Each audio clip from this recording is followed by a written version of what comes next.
Hi friends, welcome back to my channel way to knowledge. मेरा नाम है अर्शीन। आज की इस वीडियो में हम सोफीज़ वर्ल्ड की स्टोरी को और आगे लेकर जाएंगे और ये वीडियो का पार्ट 4 है। लास्ट वीडियो में हमने जाना था स्पिनोज़ा के बारे में और किस तरह से सोफ़ी और अल्बर्टो जो हैं वो एक दूसरे से बातचीत करते हैं और उसको लेसन मिलता है स्पिनोज़ा का। अब वो जब वापस अपने घर जाती है तो अपनी माँ को बताती है कि वो अल्बर्टो से मिलकर आई है। अब उसकी मॉम कहती है कि इस नाम का कोई भी शख्स इस टाउन में तो नहीं है। अपनी मदर को यकीन दिलाने के लिए वो सोफ़ी जो है वो वीडियो ऑफ एथेंस दिखाती है जो अल्बर्टो ने दी थी उसको। तब मॉम उसकी नोटिस करती है कि अल्बर्टो जो है वो काफ़ी मिल रहा है जो हमने चैप्टर पढ़ा था मेजर्स कैबिन। उस कैबिन में जो मेजर रहा करता था उनसे काफ़ी मिल रहा है और उसका नाम अल्बर्ट नैग या नॉक्स था। कहानी जिस तरीके से आगे बढ़ती है उस तरीके से लगता है जैसे हिल्डे एंड सोफ़ी जो हैं वो एक तरीके से सेम पर्सनैलिटी हैं और अल्बर्टो नॉक्स जो उसका फ़िलॉसफ़र टीचर है और जो हिल्डे के फ़ादर हैं वो भी सेम पर्सनैलिटी नज़र आ रहे हैं। तो क्या ये same personalities of 2 different world हैं? इस तरह से ये कहानी सस्पेंस के साथ आगे बढ़ती है। अब 2 हफ़्ते बीत जाते हैं। सोफ़ी जो वापस है वो अपने हर्मिस को फॉलो करती हुई वापस से अल्बर्टो के अपार्टमेंट में पहुंच जाती है। अचानक से वहां पे उसे आवाज़ आती है हैप्पी बर्थडे विश करने की। अब वो चौंक जाती है कि हर्मिस बोल रहा है क्या। तो वहां पे वो घर में देखती है कि अल्बर्टो होता है और अब वो सीधा सुनाना शुरू करता है जॉन लॉक के बारे में। अल्बर्टो कहता है तुमने सोक्रेट्स, प्लेटो और एरिस्टोटल के बारे में जान लिया, मगर अब वक्त है तुम्हें उस दौर से गुजारा जाए जब फिलॉसफी ने नए रुख इख्तियार किए। तैयार हो? आज हम John Locke, George Berkeley and David Hume की दुनिया में सफ़र करेंगे। सोफ़ी के लिए ये सभी नाम न्यू थे, मगर अब उसे आदत हो गई थी हर नए लेटर में या हर लेसन में एक नए सोचने का तरीका उसका इंतज़ार कर रहा होता था। उसने अपनी एक्साइटमेंट पर कंट्रोल रखते हुए समझना शुरू किया। वो कहता है सोचो तुम एक बिल्कुल नई दुनिया में आती हो जहाँ तुम्हारा जहन एक सफ़ा है, एक तबूला रस, यानी बिल्कुल ब्लैंक, बिल्कुल खाली। तुम इस दुनिया को कैसे समझोगी? जॉन लॉक कहते हैं कि हर इंसान का जहन बिल्कुल ऐसे ही होता है जब वो पैदा होता है। कोई भी इंसान पहले से किसी भी इल्म के साथ पैदा नहीं होता, बल्कि वो सब कुछ अपनी सेंसेस यानी देखने, सुनने, छूने और महसूस करने से सीखता है। सोफी ने सोचा अगर ये सच है तो इसका मतलब है कि जितनी भी नॉलेज है वो सिर्फ और सिर्फ एक्सपीरियंस से आती है। जवाब उसे हाँ में मिलता है। फिर वो कहते हैं कि लॉक 2 किस्म की क्वालिटीज़ की बात करते हैं, प्राइमरी क्वालिटी और सेकेंडरी क्वालिटी। प्राइमरी क्वालिटी वो जो असल में चीज़ का हिस्सा होती है, जैसे एक किताब का वेट, शेप या उसका साइज़। और सेकेंडरी क्वालिटी वो जो सिर्फ हमारी परसेप्शन का नतीजा होती है, जैसे रंग, टेस्ट या स्मेल, जैसे 5 सेंसेस। सोचो अगर एक आम का जर्द रंग तुम देख रही हो तो क्या ये आम का असल रंग है या सिर्फ तुम्हारी आंखों में रंग का असर है? लोग कहते हैं कि असल चीज़ों में ये सब कुछ नहीं होता, बल्कि हमारी सेंसेस इन्हें इंटरप्रेट करती हैं। अब सोफ़ी आसपास की चीज़ों को देखने लगती है। हर वो चीज़ वो सोचती है कि ये जो चीज़ मुझे नीले रंग की दिख रही है वाकई में नीले रंग की है या फिर मेरे आँखों में जो नीला रंग इसमें शामिल है उसका नतीजा है। तो हर चीज़ को फ़ील करना स्टार्ट कर देती है चेयर को कि ये चेयर जितनी मज़बूत है, ये मेरी टच की वजह से मुझे ऐसा लग रहा है ये वाक़ई में ये मज़बूत है। जॉन लॉक जो थे वो एम्पायरिस्ट थे, यानी कि उस टाइम पे फ़िलॉसफ़ी में 2 तरीके की 2 तरीके में डिवाइड हो चुकी थी फ़िलॉसफ़ी उस टाइम की। एक थी रैशनलिज़्म और दूसरी थी एम्पायरिसिज़्म। रैशनलिस्ट वो थिंकर्स थे जो रीज़न और लॉजिक पे बिलीव करते थे और जो एम्पायरिस्ट थे वो उस नॉलेज पे बिलीव करते थे जो कि एक्सपीरियंस और एक्सपेरिमेंटेशन से आती है। हाय, अब स्टोरी और आगे बढ़ती है और यहाँ पे बात हो रही है अब डेविड ह्यूम की, जो कि एक और इम्पॉर्टेंट एम्पायरिसिस्ट थे और ये एक Scottish philosopher, historian, economist and essayist थे।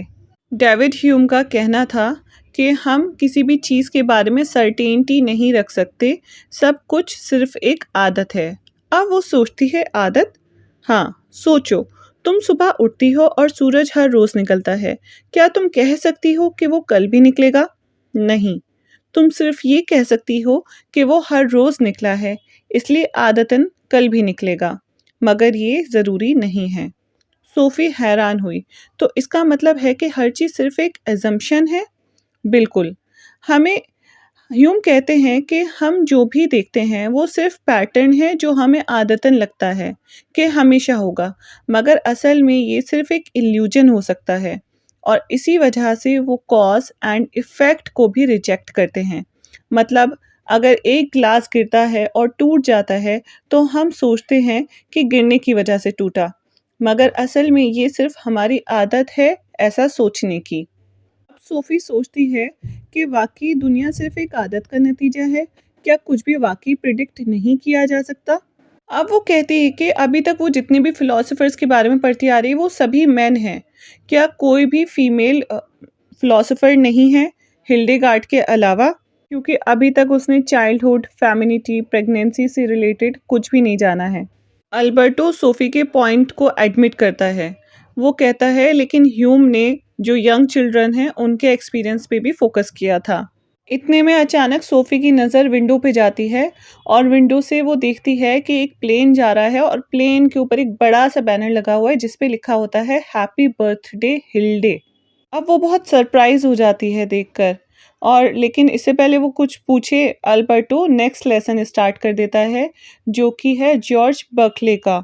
जॉर्ज बकले एक आयरिश बिशप एंड फिलोसोफर थे और ये भी एक एम्पायरिस्ट थे, और उनका कहना था कि दुनिया सिर्फ एक परसेप्शन है। अब अल्बर्टो कहता है, ज़रा सोचो, अगर लॉक सही कह रहा है कि दुनिया सिर्फ हमारी सेंसेस से समझने की चीज़ है, तो फिर अगर कोई चीज़ देख ही नहीं रहा तो क्या वो एग्जिस्ट करती है? बकले कहते हैं कि कोई भी चीज़ तब तक एग्जिस्ट नहीं करती जब तक कोई उसे परसीव ना करे। सोफी हैरान होती है। वो पूछती है, क्या मतलब है इसका? अगर एक पेड़ जंगल में गिर जाए और कोई भी उसे ना देखे तो क्या वो वाकई नहीं गिरा? अल्बर्टो कहता है कि बकली का कहना था to be is to be perceived, यानी किसी भी चीज़ की हस्ती सिर्फ तब तक है जब तक कोई उसे महसूस कर रहा है। अगर कोई चीज़ देखने वाला ही नहीं तो वो फिर एग्जिस्ट कैसे करेगी? सोफी का दिमाग चकराने लगा। लेकिन अगर मैं नहीं देख रही तो भी तो चीज़ें एग्जिस्ट करती हैं। बिल्कुल। और इसीलिए बकली का कहना था कि कोई ना कोई हमेशा देख रहा है, और वो है गॉड। अगर तुम्हारी परसेप्शन रुक भी जाए तो भी दुनिया इसलिए एग्जिस्ट करती है क्योंकि गॉड हमेशा हर चीज़ को परसीव कर रहा होता है। सोफी सोचने लगती है कि क्या सच में दुनिया सिर्फ उस वक्त एग्जिस्ट करती है जब कोई उसे देख रहा हो। अचानक से सोफी बहुत ऑड फील करने लगती है। अब वो सारी स्ट्रेंज थिंग्स जो हैं उनके बारे में सोचती हैं जो उसके साथ हो रही हैं कुछ दिनों से। अब हिल्डी के जो फादर हैं वो एक तरीके से उसे हर तरफ नज़र आ रहे हैं जबकि वो लेबनन में हैं। Then Alberto suddenly addresses Sophie as Hilde और एक्सप्लेन करता है कि वो सोफी का जो ट्रू नेम है उसे हिल्डे से ही याद रहेगा। मतलब वो सोफी को एक तरीके से हिल्डे की तरह देखता है। और वो कहते हैं कि हिल्डे के जो फादर हैं मेजर, वो एक तरीके से तुम्हारे लिए एक गॉड का काम कर रहे हैं जो कि हर तरफ है लेकिन तुम्हें कहीं नहीं दिख रहे हैं। और हिल्डे एक तरीके से एंजल है। ये जो एक फिजिकल वर्ल्ड है सोफी और अल्बर्टो के लिए, ये वाकई में रियल है या फिर सिर्फ एक स्टोरी है? कहीं ऐसा तो नहीं ये सिर्फ एक पेपर और पेन हो, कोई स्टोरी चल रही हो, हिल्डे के फादर की इमेजिनेशन हो? फिर अल्बर्टो सोफी को हैप्पी बर्थडे हिल्डे कहकर विश करता है और अचानक से बाहर तूफानी बारिश होने लगती है। सोफी जल्दी से अपने घर की तरफ निकल जाती है। जाके वो अपनी मदर के पास लेट जाती है। सोफी उससे उसकी मदर पूछती है कि क्या तुम ठीक हो? तो सोफी कहती है, ऐसा लगता है कि मैंने कोई बुरा ख्वाब देखा है। हिल्डे मॉलर नैग ने अपनी आंखें खोली। ये जून 15, 1990 की सुबह का वक्त था। उसका 15th बर्थडे था। यहाँ पे सोफी की बात नहीं हो रही है, हिल्डे की बात हो रही है। हिल्डे का बर्थडे था और मगर जैसे ही उसकी आंखें खुली उसे एक अजीब सी महसूसियत हुई। कल रात एक ज़ोरदार तूफान आया था, सब कुछ भीगा हुआ था। बाग के हर दरख्त और पत्ते गीले थे और हल्की सी ठंडक हवा में महसूस हो रही थी। उसने अपनी खिड़की से बाहर देखा, हर चीज़ यूजुअल लग रही थी, मगर फिर उसे एक अजीब चीज़ नज़र आई। उसकी गार्डन में एक चीज़ चमक रही थी। पहले तो उसने सोचा कि शायद सूरज की रोशनी किसी शीशे से टकरा रही है, मगर जब उसने ध्यान से देखा तो ये एक लाल रंग का फ़ोल्डर था। हिल्डे तेज़ी से अपने बेड से उठी और उसके ज़हन में एक ख़्याल आया कि ये पापा ने उसके लिए शायद कोई बर्थडे गिफ्ट भेजा है। उसके पापा अल्बर्ट नैग, जो लेबनान में यूएन के साथ काम कर रहे थे, अक्सर उसके बर्थडेज़ पे कुछ स्पेशल भेजते थे, मगर इस बार ये गिफ्ट थोड़ा डिफरेंट लग रहा था। उसने जल्दी से कपड़े पहने और गार्डन की तरफ भागी। जब उसने फ़ोल्डर उठाया तो उसके हाथ हल्के से गीले हो गए, क्योंकि फ़ोल्डर तूफ़ान के बाद भी थोड़ा भीगा था। उसने फ़ौरन फ़ोल्डर खोला, अंदर एक किताब थी। किताब का नाम था सोफ़ीज़ वर्ल्ड। हिल्डे के चेहरे पर कन्फ्यूजन थी। सोफ़ीज़ वर्ल्ड? ये क्या था? उसने किताब के पहले पेज को पलटा। Dear Hilde, happy birthday. तुम्हारी ज़िंदगी बहुत स्पेशल है। ये किताब सिर्फ़ एक कहानी नहीं, बल्कि एक सफ़र है। एन्जॉय। ये लिखा था उसके पापा की हैंडराइटिंग में। हिल्डे को समझ नहीं आया कि ये सब क्या था। उसने फ़ौरन किताब पढ़ना शुरू की। पहला चैप्टर पढ़ने के बाद उसे समझ आया कि ये एक लड़की की कहानी थी, सोफ़ी अमुंडसेन, जो एक दिन फ़िलॉसफ़ी के बारे में नए-नए लेटर्स मिलने लगते हैं। ये बिल्कुल उसी तरह था जैसे हिल्डे को अभी भी ये किताब मिली थी। जैसे-जैसे हिल्डे पढ़ती गई, उसे एक अजीब बात महसूस होने लगी।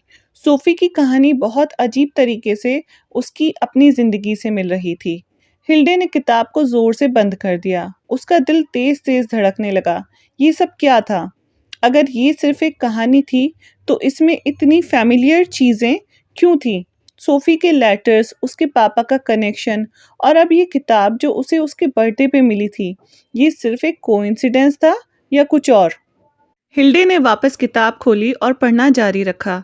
जैसे-जैसे कहानी आगे बढ़ती गई, उसे समझ आया कि सोफ़ी की दुनिया भी एक अजीब मिस्ट्री में घिरी हुई थी। सोफ़ी भी एक अजीब सफ़र पे थी, जिसमें वो नए-नए फ़िलॉसफ़र्स को समझने की कोशिश कर रही थी। लेकिन सबसे शॉकिंग चीज़ तब हुई जब हिल्डे ने एक और पेज पलटा। ये एक लेटर था, मगर ये लेटर सोफ़ी के लिए नहीं, हिल्डे के लिए लिखा गया था। हिल्डे, तुम अब तक समझ नहीं पाई हो। तुम्हारी दुनिया सिर्फ एक कहानी नहीं, तुम भी एक हिस्सा हो इस सफ़र का। तुम्हारी रियलिटी और सोफ़ी की रियलिटी एक दूसरे से जुड़ी हैं। हिल्डे का दिमाग चकराने लगा। ये सब क्या था? उसे लगा जैसे कोई उसके ज़हन के अंदर घुस गया हो। क्या सोफ़ी एक रियल इंसान थी या सिर्फ एक किताबी कहानी थी? और अगर ये सिर्फ कहानी थी, तो इसमें हिल्डे का नाम कैसे आया? हिल्डे ने किताब बंद की और आसमान की तरफ देखा। हर जगह गीले पत्ते और तूफान का असर अब भी था, लेकिन उसके अंदर एक और ही तूफान चल रहा था, एक इंटेलेक्चुअल तूफान। क्या ये सब उसके पापा का एक सरप्राइज था? क्या उसके पापा फिलॉसफी के बारे में उसे कुछ बताना चाह रहे थे? ये ये सच में कोई और चीज़ थी, कोई और रियलिटी जो सिर्फ एक किताब तक महदूद नहीं थी। एक चीज़ तो हिल्डे को अब समझ आ गई थी, ये सिर्फ एक कहानी नहीं थी, ये उसके अपने एग्जिस्टेंस से जुड़े एक राज था। अब सोफ़ी जब वो ब्रास मिरर वाला पार्ट पढ़ती है कि किस तरीके से सामने से उसे दूसरी लड़की नज़र आ रही होती है, तो वो सोचती है कि वाक़ई में वो क्या मैं थी? फिर वो पढ़ती रहती है और गोल्ड क्रूसिफ़िक्स वाला जब वो पढ़ती है, तो उसे याद आता है कि रिसेंटली ही उसका जो गोल्ड क्रूसिफ़िक्स था, वो वाक़ई में खो गया। तो वो सोफ़ी को कैसे मिला? देखो, क्योंकि समझ आ रहा था कि सोफ़ी एक इमेजिनरी कैरेक्टर है। कहीं न कहीं हिल्डे को लगने लगता है कि सोफ़ी रियली में एग्ज़िस्ट करती है। अब आगे इस स्टोरी में क्या-क्या ट्विस्ट एंड टर्न्स आते हैं, वो हम जानेंगे नेक्स्ट वीडियो में। Thanks for watching.